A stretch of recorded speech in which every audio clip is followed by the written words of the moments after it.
Un gusto para mí poder charlar esta noche sobre un tema que es muy pertinente para nosotros y al mismo tiempo eh, la posibilidad de un enlace o de una conexión con un concepto que el Sublime Maestre propone, que es el concepto de una nueva dialéctica. Dentro de las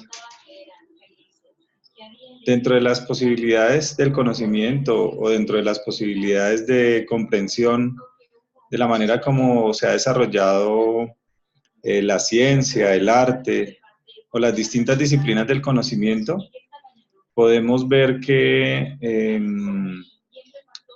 hay o existe toda una diversidad de posibilidades, entre ellas conceptos tan importantes como lo disciplinar, una sola disciplina, lo multidisciplinar, que sería la reunión de varias disciplinas, lo interdisciplinar y lo transdisciplinar. Entonces, estos cuatro conceptos nos dan la posibilidad de establecer un paralelo o un acercamiento a los conceptos que el doctor de la Ferrier menciona como tesis, antítesis, síntesis y matesis. De manera que haciendo comprensión un poco de lo que se trata cada uno, podríamos encontrar ciertos paralelismos o ciertos vínculos o ciertas conexiones con la tesis, la antítesis y la síntesis y la matesis. Haciendo un contexto histórico del conocimiento científico, el conocimiento artístico, de una manera muy rápida, podemos decir que antes de la era de Piscis teníamos un desarrollo interesante, un desarrollo importante del conocimiento en la antigua Grecia.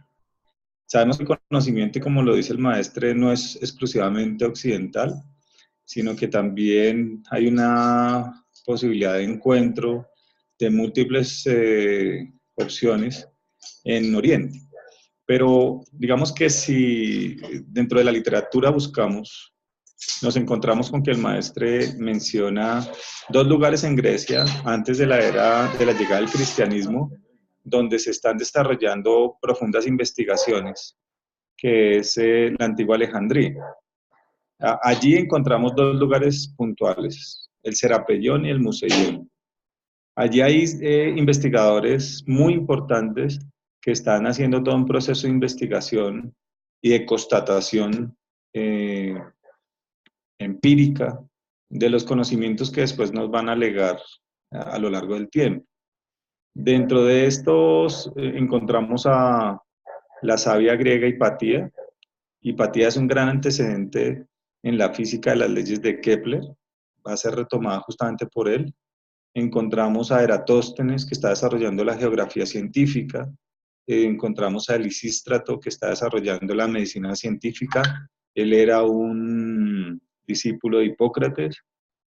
Allí tenemos a Euclides trabajando la geometría euclidiana. Entre otros griegos o sabios griegos que estaban desarrollando un proceso de investigación puntual, acucioso, importante, y que con la llegada de los primeros cristianos tuvieron que salir. Algunos fueron apedreados, Hipatía fue asesinada allí en Alejandría, y fueron quemados los volúmenes de la biblioteca. Así que nos quedamos con una época en la que prima fundamentalmente el seguimiento de las escrituras o el seguimiento de los textos bíblicos durante un periodo muy largo que va a constituir lo que se denomina la escolástica o la patrística, periodos que más o menos llegan hasta el año 1200, incluso hasta antes del Renacimiento, donde había un seguimiento de los filósofos griegos. Digamos que no había una condición de corroboración o de contraste de los conocimientos de la ciencia, sino que lo que existía era una mímesis o una copia o un estudio de la filosofía de Aristóteles, y se seguía muy profusamente el conocimiento o lo propuesto por San Agustín, por Santo Tomás, que fue, digamos, la constitución de algo que un filósofo como Kant va a denominar la metafísica. Sin embargo, también tenemos un problema que podríamos denominar técnico en cuanto a la profusión del conocimiento, unido a una situación en donde impera el dogma, pero fundamentalmente donde el conocimiento está guardado en las abadías. Así que para poder ser un investigador había que convertirse en un monje, y eso no era fácil para muchas personas. Los monjes tenían acceso al conocimiento porque dentro de las abadías encontrábamos las bibliotecas y además se desarrollaba el scriptorium. El scriptorium era un lugar donde los monjes iban a copiar los textos, preparaban, por ejemplo, pergamino a partir de la placenta o el vientre de los neonatos del ganado, de las cabras, eh, y se iba a preparar como superficie para que dentro del scriptorium, que era un lugar donde habían varias mesas y estaba el monje que preparaba la tinta, el monje que preparaba el pergamino, el monje que hacía las iluminaciones, el monje que hacía los escritos, el monje que colocaba, por ejemplo, la solapa de los libros. En algunos casos, por ejemplo, el monje que estaba escribiendo no sabía leer ni escribir. Sin embargo, a pesar de eso, copiaba los libros. Eh, estas circunstancias determinaban un buen número, digamos, de años para la copia de un libro. Así que eh, los problemas técnicos que se encontraban hacia el siglo XII, siglo XIII, antes de la aparición de la imprenta, son problemas que fundamentalmente radican en la ausencia de un material tan importante que va a permitir las copias continuas, que es el papel. El papel llega a Europa gracias a los mercaderes, más o menos hacia el año 900, pero se demora un poco en conocerse y va más o menos hasta el año 1300. Eh, la imprenta, que es inventada por Gutenberg, digamos, nos va a permitir la copia de los textos, la copia de los libros. El primer libro que se imprime se llama La Biblia de las 42 líneas. Esta reproducción mecánica de los libros va a permitir la secularización del conocimiento. Es decir, que salga de las abadías, se formen grupos. Ya hay un antecedente, digamos, con la Universidad de la Sorbona en París, que para el año 1200 el monje Juan de Sorbón va a fundarla.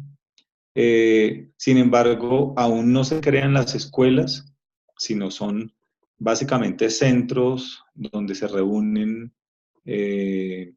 algunos monjes y algunas personalidades importantes, pero aún, digamos, no tiene una apertura total. Lo que vamos a ver es que más o menos durante un periodo desde el año 1300 al siglo, eh, al siglo XVII aproximadamente, eh, los investigadores tienen conexiones vía epistolar a través de cartas de sus intereses o de sus conocimientos. El maestre lo va a mencionar dentro de la primera parte del escrito de Simbología Oculta, como aquellos interesados que, gracias a su propio pecunio, es decir, a su propio dinero, y gracias a la pasión por las ciencias, por ejemplo, se dedicaban a hacer investigaciones y a comunicarse con otros interesados por cartas. Incluso, dice el Sublime Maestre, se enviaban pequeños desafíos en donde se colocaban problemas de orden matemático, problemas de orden físico, y eran, digamos, recibían a través de cartas las respuestas a estos problemas. Pero lo que vamos a ver entonces es que las academias fundamentalmente no se van a fundar sino hasta el siglo XVII. Siglo 1660 se funda la Academia de Ciencias de París, pero vamos a tener una academia anterior, 1656 aproximadamente, en Italia. Tenemos pleno momento del auge del Renacimiento, donde son redescubiertos, los sabios griegos, se vuelve un poco a la tradición greco-latina y a redescubrir a Platón, redescubrir a los presocráticos, a Heráclito, a Anaxímenes, a Anaximandro, a descubrir a Pitágoras, y eso hace que de alguna manera el Renacimiento marque una etapa muy importante en la que vamos a tener, por ejemplo, ya no una condición exclusivamente teocéntrica con relación al conocimiento, sino un interés en el ser humano, un interés eh, antropocéntrico, en la indagación, en las pesquisas o por lo menos en las preguntas. Lo que vemos es que solamente hasta Descartes, en el método experimental, que posteriormente se va a convertir en el método científico, vamos a ver que se retorna a los experimentos. Las ideas claras y distintas propuestas por Descartes en el discurso del método, lo que propone es volver a la experimentación. Eh, a pesar de que esa corriente filosófica se va a denominar el racionalismo y por contrapartida va a aparecer el empirismo, en donde el experimento, lo empírico es muy importante, vemos que con la crítica de la razón de Kant podemos hacer una síntesis tanto de la razón como de la condición de la experimentación o de lo empírico. Pero hay que acotar algo muy importante cuando hablamos de conocimiento, haciendo alusión al tema de esta charla, que es las relaciones entre lo disciplinar, entre lo multidisciplinar, interdisciplinar y transdisciplinar, como una visión que va desde la desconexión o el aislamiento de las disciplinas a la reunión o a la posibilidad de mayor interacción y de mayor convergencia y de acción a través de la transdisciplinaridad. Podríamos decir que el conocimiento anterior, el conocimiento del Renacimiento, como el conocimiento de los griegos, no es un saber meramente disciplinar. Es decir, no es un saber que ha sido aislado para encontrar su especificidad o su especialización, sino que es un saber en el cual hay una conexión con otros conocimientos. Por eso lo que podemos encontrar es que tanto Platón como Aristóteles, Heráclito o Pitágoras trabajan al mismo tiempo las matemáticas, la filosofía, la política, la ética, la filosofía natural, que después se va a convertir en física, la historia, la literatura. Es decir, para ellos no hay una desconexión de los conocimientos, sino hay una profunda relación de interdependencia. Hay un continuo enlace entre un conocimiento y otro. Así que eh, con relación a lo que vemos posteriormente, tanto los sabios renacentistas como los griegos o como los sabios orientales no hacen una desconexión de la información, sino que estudian tendiendo puentes hacia disciplinas, en algunos casos diversas, para encontrar relaciones. Por eso el genio del Renacimiento, que es Leonardo da Vinci, Leonardo da Vinci es arquitecto, es pintor, es ingeniero, construye armas, eh, tiene la posibilidad de accesar a diferentes disciplinas, como lo podríamos decir ahora, pero no hay una desconexión. Con la aparición de Descartes, Descartes sí va a mostrarnos, desde Descartes, desde la lógica cartesiana, que empiezan a aparecer un poco los grupos. Las ciencias de la antigüedad, si podemos hacer como una extrapolación un poco a lo que ocurría en la antigüedad, eh, eran la ciencia astrológica, la magia y la alquimia. El doctor de la Ferrier va a decir que para que una persona sea astrólogo, para los caldeos, necesita estudiar cosmología, cosmografía, el estudio del origen del planeta, astrofísica, astrosofía, química, física, ingeniería, medicina, filosofía y altos estudios espirituales. Lo que querría decir que esto que venimos a ver en el siglo XX como transdisciplinariedad o como interdisciplinariedad es un fenómeno ya conocido de los sabios antiguos, pero que está completamente antes del siglo XX olvidado, ¿no? A pesar de que un texto como el Arqueómetro nos va a reunir conocimientos de Oriente, conocimientos de los antiguos hebreos, la astrología, eh, y es un conocimiento utilizado por la masonería operativa para construir las catedrales góticas. Todos los elementos alquímicos que alcanzamos a ver en la construcción de Notre Dame o de las demás catedrales construidas por los masones nos muestra el conocimiento de la arqueometría y las relaciones que existen entre la música, la arquitectura, la astrología, la alquimia. Entonces esos conocimientos, que son conocimientos que no están basados solamente en una disciplina, establecen relaciones de interdependencia. La mecánica newtoniana nos va a mostrar que el universo es como un agregado de partes. Newton y la época newtoniana concibe el universo como un gran reloj de engranajes y ese reloj es posible ser descompuesto por partes. La antigua teoría atómica de Demócrito, por ejemplo, no se ha olvidado concebir el átomo, digamos, para la época de la mecánica clásica, es algo inaceptable.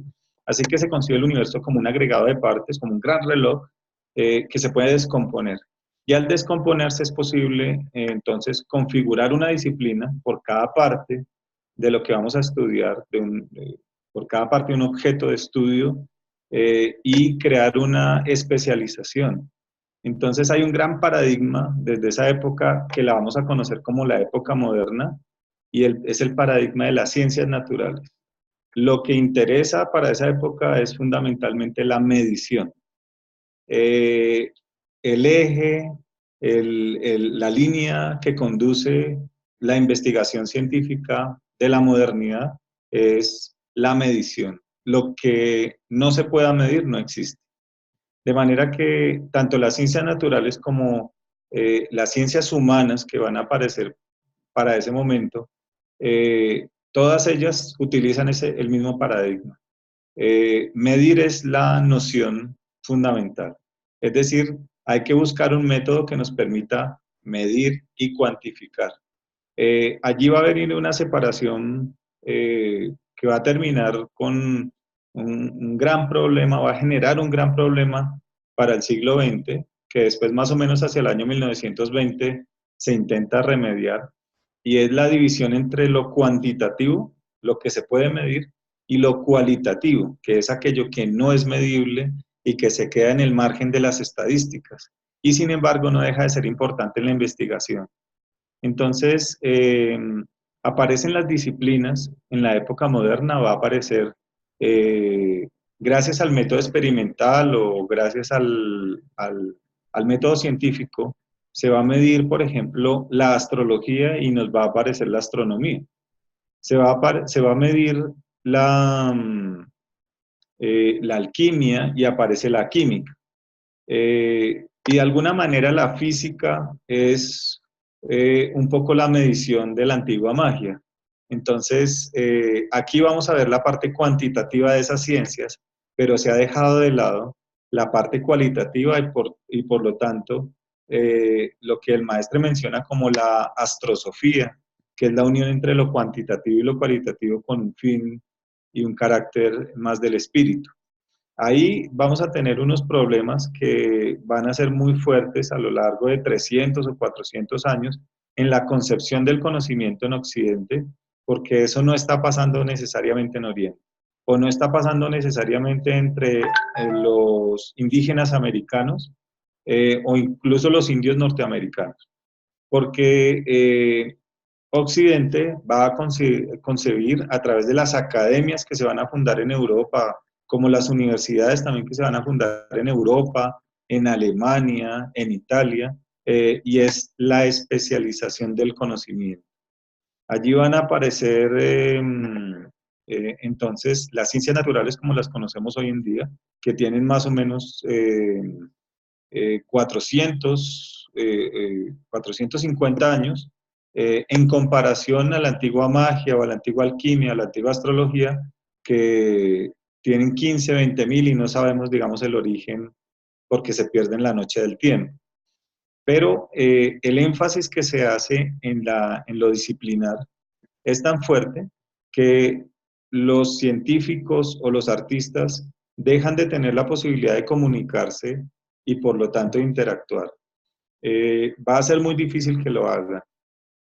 No es fácil la comunicación entre un científico o un religioso, o no es fácil la comunicación entre un artista y un religioso, porque hay una enorme brecha entre el conocimiento científico, que es medible, y el conocimiento religioso, que en ese momento está fuera dentro del paradigma de la ciencia y no es medible, no se puede cuantificar. Entonces, el concepto de disciplina, si lo asociamos un poco al concepto de tesis, como lo plantea la dialéctica de la nueva era, es un concepto donde el conocimiento se muestra de manera aislada. Hay un campo de conocimiento y hay una comunidad científica que desarrolla este conocimiento, pero tienen un lenguaje propio, tienen unos métodos o unos instrumentos de investigación que solamente conocen las personas que trabajan en ese campo. Es muy curioso, por ejemplo, encontrar que el término, el argot de una ciencia, es decir, ese conocimiento secreto y el lenguaje secreto que uno no conoce si no entra a la física, si no entra a la química, si no entra a la ingeniería, por ejemplo, a las matemáticas, viene la palabra argótico. La palabra argótico en la masonería operativa es el lenguaje de los pájaros o el lenguaje secreto que solamente conocen los constructores de las catedrales góticas y después se va a convertir en el gótico, o la época que conocemos como en Europa como el gótico flamígero y todo esto que hace que las grandes construcciones, las grandes iglesias góticas tengan este nombre. Y en realidad proviene de un término que implica un lenguaje oculto, ¿sí? Es todo esto, digamos que todavía se va a ver todo esto que el sublime maestre menciona en el arte en la nueva era como un lenguaje codificado, como un lenguaje que solamente pueden entender quien se haya iniciado en una ciencia. Entonces, el argot en este momento de la física, lo que nos muestra es que tienen un lenguaje propio, que están en una comunidad en la cual ellos se entienden y se comprenden.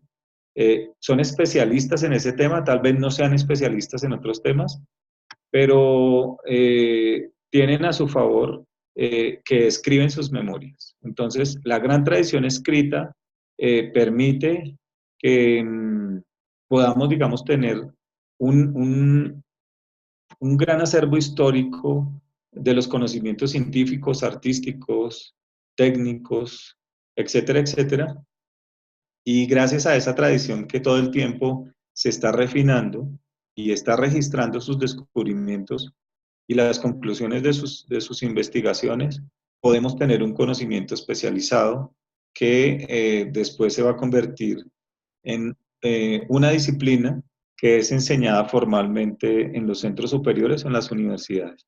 Así que la física, la química, las matemáticas, la sociología, la economía, eh, y la antropología y muchas otras ciencias son disciplinas, eh, pero que no tendrían, digamos, en un momento específico, hasta entrado más o menos el siglo XX, la posibilidad de dialogar y de comunicarse con otros campos del conocimiento. Aparece la hermenéutica gracias a un gran movimiento filosófico en 1920 denominado la Escuela de Frankfurt en Alemania, donde hay una crítica al positivismo científico, es decir, a ese conocimiento que exclusivamente utiliza las mediciones, y allí va a aparecer eh, justamente este concepto traído del nombre de Hermes, la hermenéutica, es decir, la posibilidad de interpretar aquello que está en el margen de lo medible, en el margen de los instrumentos utilizados por la cuantificación, que son las estadísticas, por todo aquello que rebasa la posibilidad de ser medido para convertirse en un conocimiento importante del cual se hace lectura, pero no hay una medición puntual, factible. Entonces, esto se va a llamar el paradigma hermenéutico, que nos permite interpretar lo que no es medible.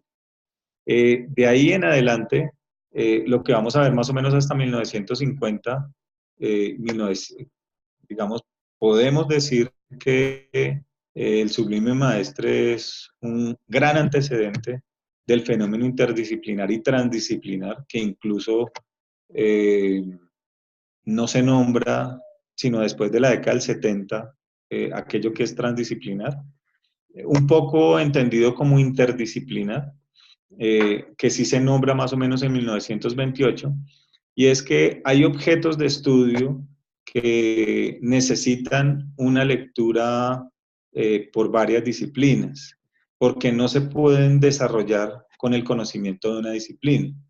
Vamos a poner un ejemplo. Por ejemplo, la economía rural.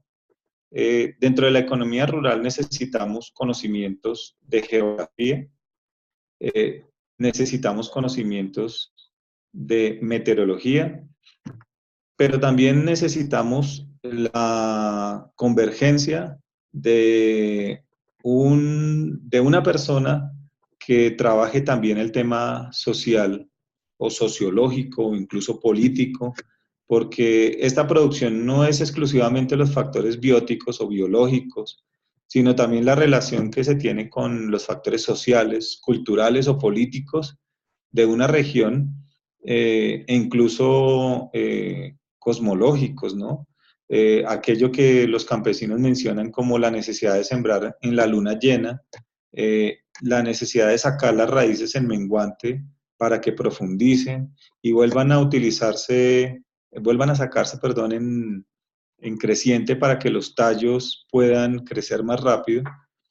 Tendríamos un conocimiento o un saber tradicional que no está exclusivamente catalogado o aceptado por las, podríamos decirlo, por las comunidades académicas, pero que es tan importante para los campesinos. Es decir, estos problemas van a necesitar, o estos objetos de estudio van a necesitar la mirada de distintas disciplinas.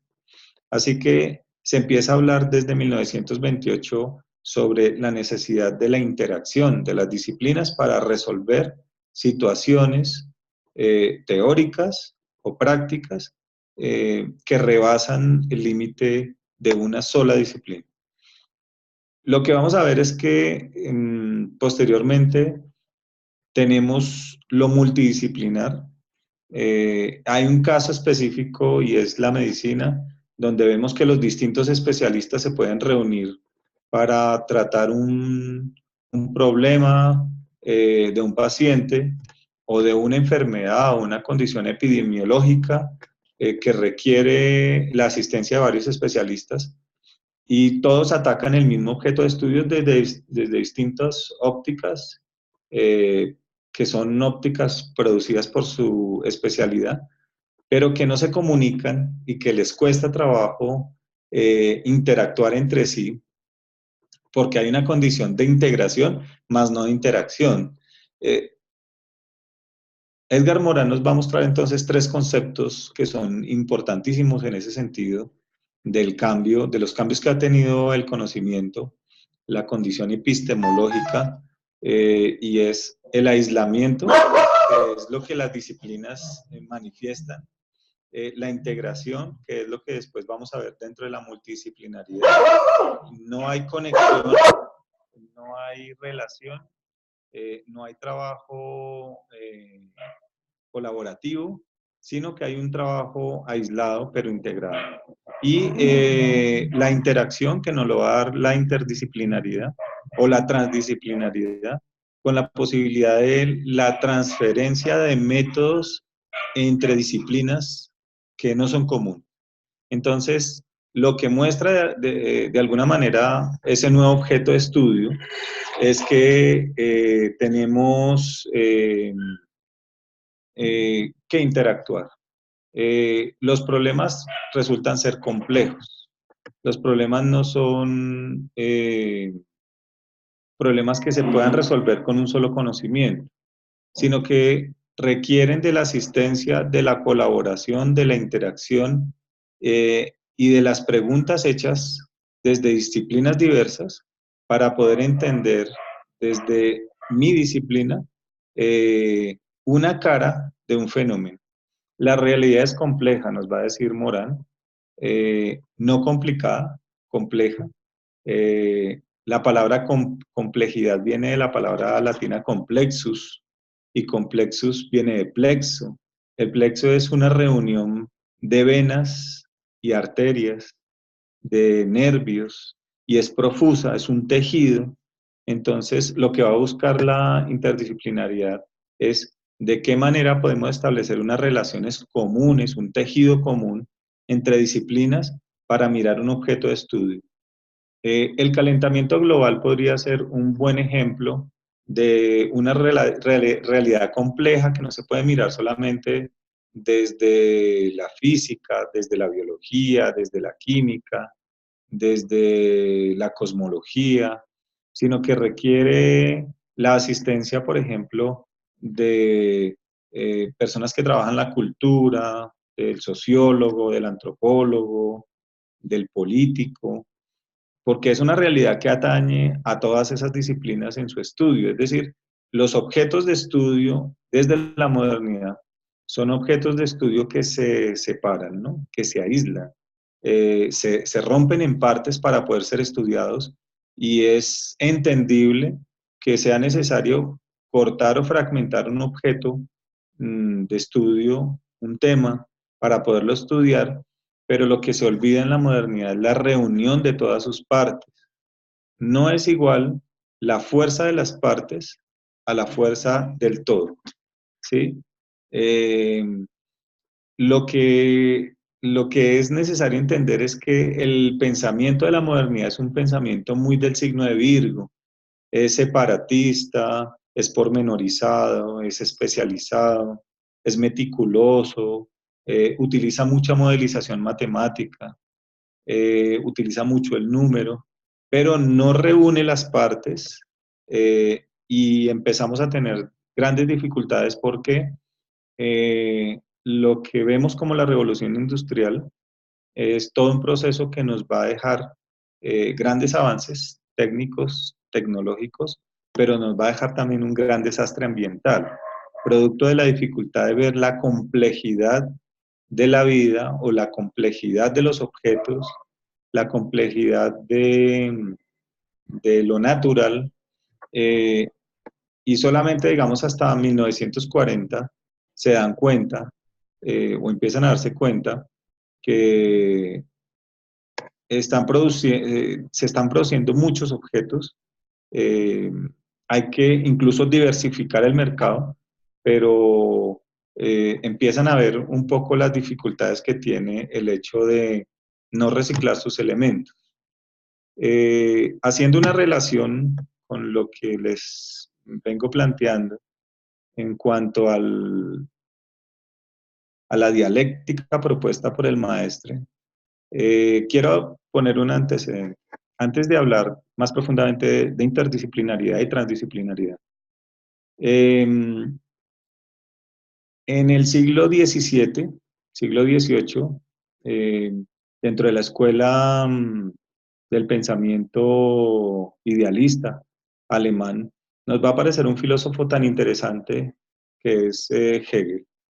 Hegel eh, ha tomado el término de la dialéctica desde Grecia, desde Aristóteles, desde Sócrates, y va a hacer un planteamiento mostrando que los procesos históricos hacia la civilización, hacia la configuración de la civilización, han pasado por procesos dialécticos, es decir, por opuestos. Para él ese primer periodo de la humanidad, que es el periodo de la barbarie, llega en un momento a su fin y encuentra su contrario, que es la esclavitud, y logra poner un tanto de orden y que la humanidad pase a una época donde hay un tipo de organización, pero hay esclavitud.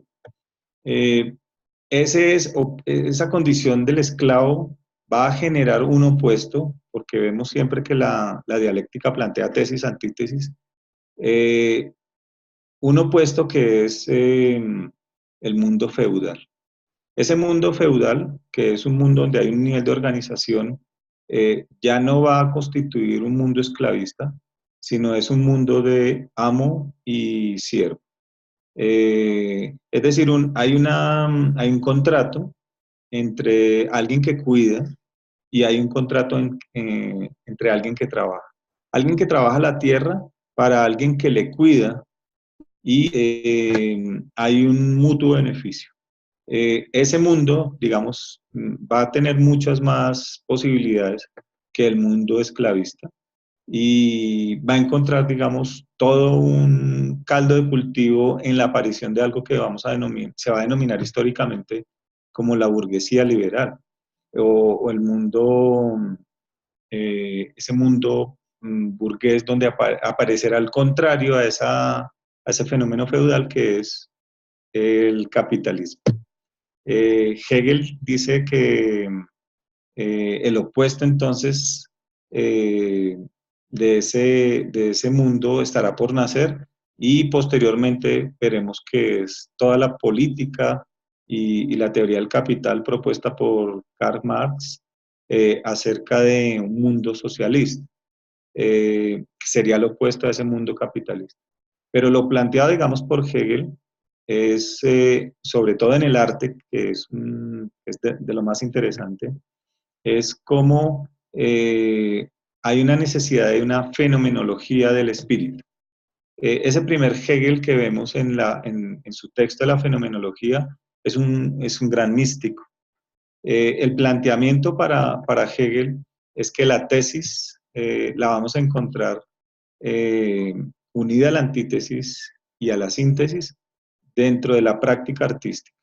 Pero esa práctica artística la ve Hegel en la producción de los griegos y en la producción de las catedrales góticas. Eh, lo que él dice es que es un arte sagrado. La tesis la encontramos en el contenido de la obra. La antítesis se encontraría frente a la obra cuando es observada y contemplada por el espectador.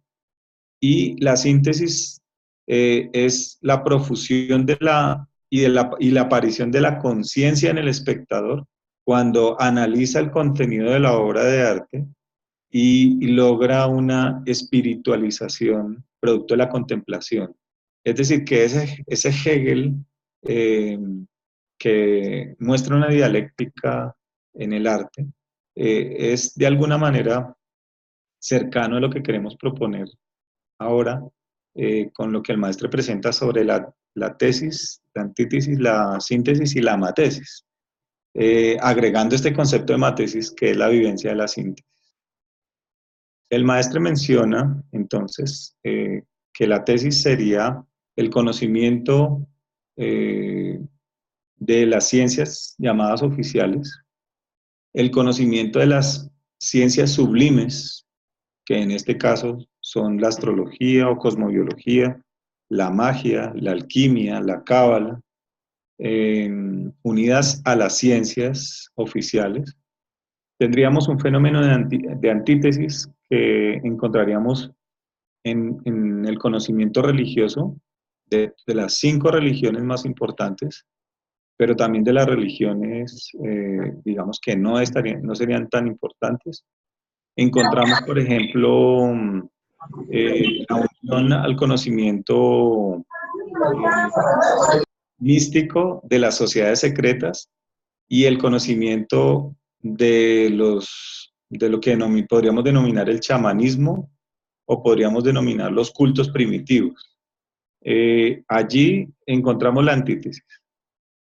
La síntesis sería la reunión de la tesis, el conocimiento oficial, más las ciencias sublimes, la antítesis, que sería el conocimiento de las religiones, cultos primitivos, el chamanismo, el misticismo de las sociedades secretas, y la amatesis, que sería la vivencia de ese conocimiento. Ahora, haciendo una relación, una extrapolación con los conceptos que estamos tratando, lo interdisciplinar nos empieza a mostrar la necesidad de la unión y sobre todo la necesidad de abordar problemas que tienen alta complejidad, porque no son solamente, no se pueden solamente tratar o abordar desde una sola disciplina del conocimiento, sino que es necesario la reunión y la interacción de diferentes campos para poder resolver esta problemática. Ya decíamos, un ejemplo de un problema complejo es el calentamiento global. Otro ejemplo, un problema de gran significación, siglo XX, el tratamiento de enfermedades como el VIH, SIDA. Eh, una, Otro ejemplo podríamos encontrarlo en cómo se abordan los medios de comunicación y cómo tienen, digamos, una gran incidencia formativa o educativa o en otros casos tendiente a distorsionar los valores o ciertos conocimientos. Requeriríamos, digamos, de distintas disciplinas que aborden la complejidad de estos problemas para encontrar soluciones. Así que lo interdisciplinar ya no está aislado. No tenemos conocimientos aislados en campos y disciplinas, sino tenemos interacciones, porque lo multidisciplinar, que es lo anterior, y ya lo mencionábamos, digamos, con la medicina, encontramos que muchos especialistas tratan un paciente o tratan una condición epidemiológica, una enfermedad, y allí dan sus resultados, pero ellos no han hablado hasta ahora, no se han comunicado. En lo interdisciplinar hay interacción. Eh, para un tratamiento, por ejemplo, sobre las drogas, encontramos con que un trabajador social está unido a un psicólogo, ellos están unidos a un estadístico, se han unido a un fisioterapeuta que pueda hacer rehabilitación y todos ellos atacan el problema de las drogas. Allí encontramos un fenómeno complejo donde lo interdisciplinar es necesario. Es muy curioso encontrar, por ejemplo, que actualmente en la NASA, dentro del equipo de físicos, químicos, cosmólogos, eh, y distintos especialistas, encontramos un artista. ¿Por qué un artista dentro de un grupo científico tan fuerte como la NASA? Eh, la forma del pensamiento utilizada por el arte es un tipo de pensamiento denominado pensamiento divergente. No es convergente como en la ciencia, todos llegan a la misma solución, sino que el pensamiento del arte llega a una diversidad posible de soluciones, no una sola, sino muchas. Así que le ha interesado mucho a los equipos de investigación las preguntas posibles surgidas en otros contextos como el arte. Así que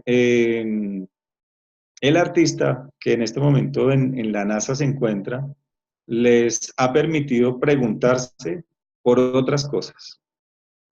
Para el inicio de la teoría de la relatividad, eh, la pregunta de investigación hecha por Einstein es una pregunta que conciben los demás científicos como una pregunta que es poética, pero no científica. Sin embargo, esta pregunta es la que va a desarrollar toda la teoría de la relatividad. La pregunta que Einstein se hace es, ¿cómo se puede viajar en un rayo de luz? Para el momento, 1905, que es el tiempo en el que él está desarrollando su corpus teórico, su gran cuerpo teórico, era una pregunta que no cabía dentro de la terminología de la física. ¿Cómo viajar en un rayo de luz? Les parecía una pregunta poética y si no, un poco de literatura y de locura para poder desarrollar una teoría tan importante como es una teoría que habla sobre el espacio y el tiempo. Y sin embargo, es gracias a esta pregunta como Einstein desarrolla el cuerpo de la teoría de la relatividad. Así que una persona que está en el campo del arte permite desarrollos de preguntas que tal vez otros no hayan concebido. Hace poco tiempo, digamos, en Estados Unidos se buscaba administradores que tuvieran posgrados en arte. Pero ¿por qué un administrador con un posgrado en arte? Porque la posibilidad del arte abre múltiples posibilidades, ideas o perspectivas que se cierran mucho cuando la persona está solamente en un campo numérico o en un campo de conteo o en un campo administrativo. Y abre la creatividad, las posibilidades creativas. La creatividad no es exclusiva del arte, sin embargo el arte abre muchas opciones en términos creativos. Allí estamos en lo interdisciplinar. Cómo varias personas de distintas disciplinas y especialistas le hacen preguntas a otras que tal vez ellas no hubieran imaginado antes. Así que a veces nos podemos encontrar con alguien de otro campo de conocimiento que nos hace preguntas que no habíamos imaginado y nos abre todo un panorama posible, interesante, de cuestionamientos y de dudas que sin esa persona no lo hubiéramos podido hacer. Recuerdo que en uno de los textos del maestre hay algo tan interesante como que el maestre está preguntando que si los problemas de la vida diaria se pudieran modelizar matemáticamente, pudiéramos con probabilidad encontrar algunas soluciones. Es decir, el problema que yo tengo con una persona puede convertirse en X, eh, esa situación relacionada con otra persona que se vincula a ese núcleo familiar es B y otro que interviene es C y allí hay una fórmula. No nos imaginaríamos convirtiendo la vida diaria en fórmulas matemáticas, pero ¿qué tal si eso nos da la posibilidad de preguntarnos y encontrar otras soluciones y soluciones creativas? No lo sabemos y hay que intentarlo. Lo transdisciplinar permitiría no solamente la unión y la interacción de conocimientos de las disciplinas que están aceptados académicamente y que son solamente aceptados por comunidades científicas y academias, sino que permite la relación con conocimientos y saberes tradicionales o saberes no aceptados académicamente para la solución de un problema. Entraríamos allí a relacionarlo o a encontrar un vínculo con la matesis. La matesis es la vivencia de la síntesis. Tendríamos en lo interdisciplinar la posibilidad de un paralelo con la síntesis y encontraríamos en lo disciplinar la tesis y la antítesis, los conocimientos separados. En lo interdisciplinar, el conocimiento se ha unido y en lo transdisciplinar, el conocimiento busca la solución a problemas reales. Son varios los actores que pueden encontrarse en un proceso transdisciplinar. Trans significa ir más allá. Disciplinar significa más allá de las disciplinas. Por eso se acepta el conocimiento de un chamán para la solución de un problema en una enfermedad.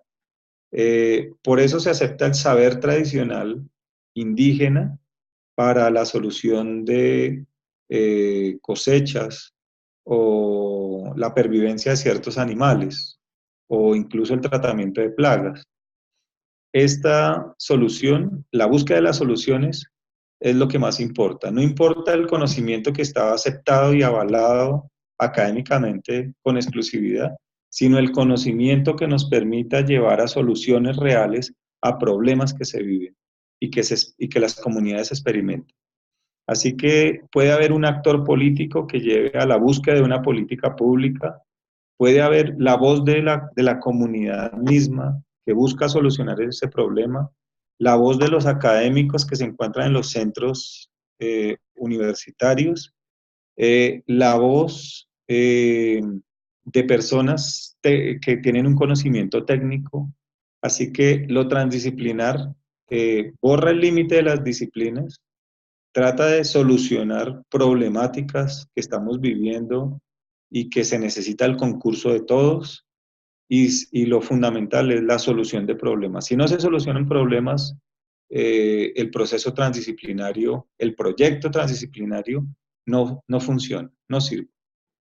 También hay una posibilidad de utilizar la metodología transdisciplinar para desarrollar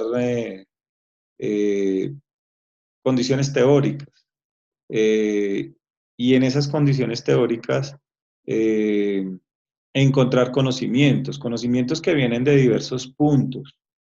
Pero en una universidad o en una comunidad científica, en muchas ocasiones hay un límite abierto, es decir, se expresa abiertamente sobre aceptar a personas que no hacen parte de la comunidad o que no tienen aval académico porque se hayan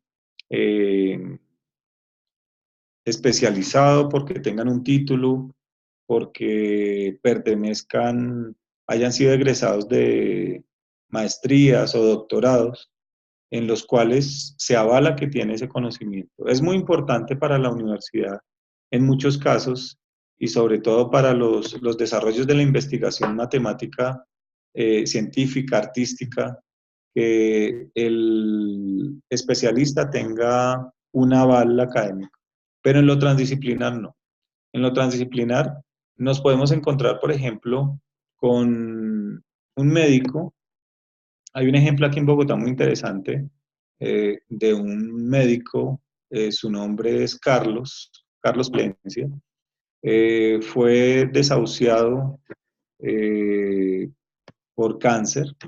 En ese momento Carlos Palencia es doctor, profesor de la Universidad Nacional, y decide irse a la selva, porque ya le han dado algunos meses de vida solamente, y decide ir a morir en la selva.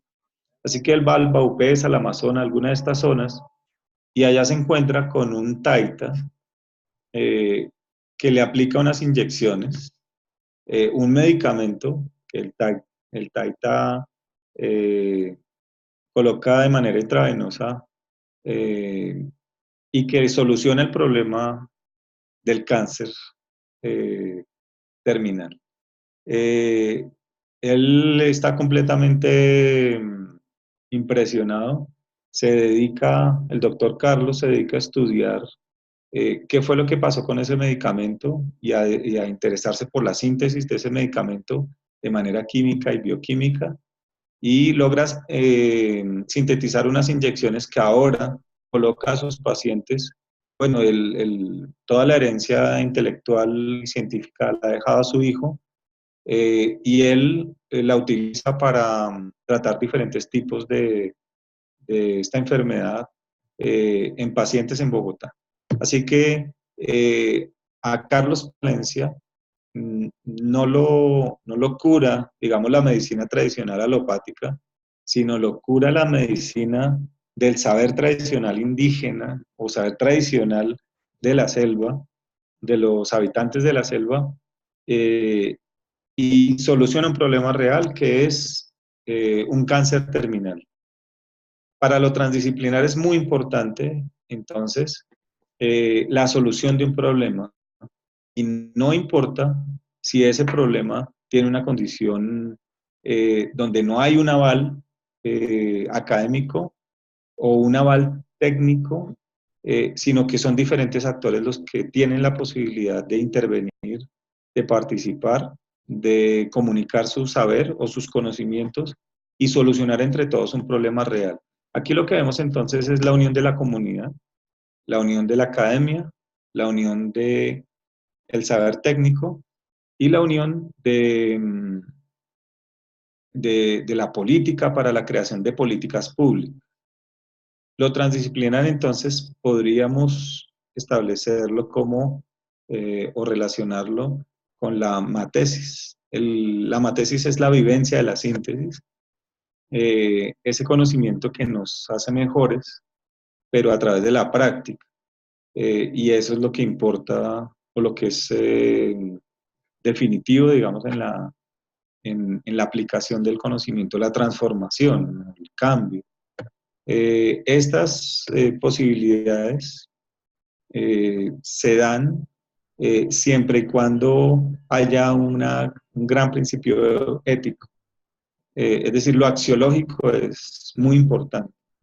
Eh, no lo vemos a veces, digamos, en, en la aplicación política, por ejemplo, pero para la transdisciplinaridad que la asociamos con el conocimiento matésico o con la matesis como práctica, como transformación, sí se necesita un acto, un principio, una conducción ética para la solución de esos problemas. No es algo que vaya en contra del individuo ni que vaya en contra de la comunidad en la cual se busca favorecer, que tiene que tener unos principios y unos valores eh, que van de la mano con la solución de ese problema. Así que esta es un poco la relación que queríamos plantear sobre cómo el conocimiento se ha transformado desde la modernidad, siglo XVII, siglo XVIII, hasta el siglo XXI, cómo el conocimiento anterior es un conocimiento predisciplinar, pero tiene una gran conexión y es interdependiente.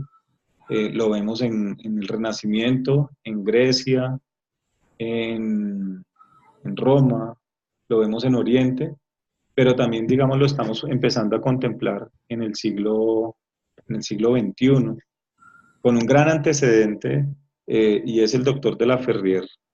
Edgar Morin, que desarrolla la teoría de la complejidad, la desarrolla aproximadamente desde la década del 70 hasta ahora, eh, pero el doctor de la Ferrier está escribiendo en el año 50. No tenemos un antecedente de una obra de carácter transdisciplinar que se esté dando antes del año 50. Ni siquiera tenemos el parangón de una obra como la obra del doctor de la Ferrier en esta época.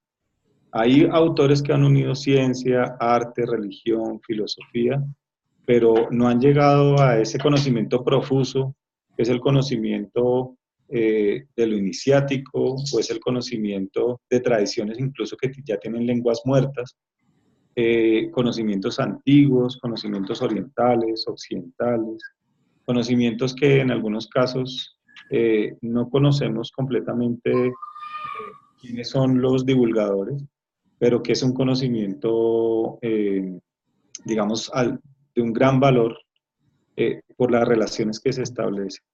Entonces, lo que podríamos decir es que el doctor de la Ferrer es un autor más que interdisciplinar, es transdisciplinar, porque él alude a conocimientos no aceptados oficialmente, pero que solucionan problemas.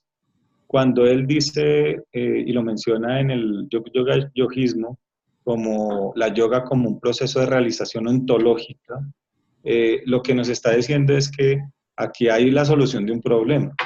Es ese problema que nosotros tenemos tan difícil, que es lograr encontrarnos con nosotros mismos y lograr encontrar esa posible realización que está ya como un marco utópico, pero que es posible de alcanzar siempre y cuando se quiera y se desee, y es la solución de un problema. Un Es decir, problema que complejo. un problema complejo, por supuesto, altamente complejo, pero que ese gran valor de la información del doctor de la Ferrier, que vi en algún momento, por ejemplo, porque he tratado como de indagar en el tema, en lo que se hizo en los años 70 con la obra, había una perspectiva gigante, enorme, de lo que se podía hacer desde un centro de investigaciones, que era la propuesta más o menos del año 75, acá en Bogotá. Creo que esa propuesta con la Universidad Internacional y todo eso quedó ahí en stand-by, pero que es una propuesta que vale la pena rescatar, porque tiene un valor importante. Eh, pero creo que no alcanzamos a conocer la dimensión de lo que significa la obra del doctor de la Ferrier, porque en principio es muy difícil tener un conocimiento tan vasto, y en segundo lugar, no conocemos, digamos, qué significa esto de la evolución del conocimiento, que de la manera como se aborda el conocimiento y de las perspectivas que el conocimiento ha tenido desde lo disciplinar, lo multidisciplinar, lo interdisciplinar y lo transdisciplinar, que serían como la relación con la dialéctica de la nueva era. Sumamente interesante, la verdad que sí, y valdría la pena hacer como alguna especie de síntesis gráfica de estas analogías que se están haciendo para que quede como material de apoyo, porque realmente es bien esclarecedor para uno verlo como en perspectiva, ¿no?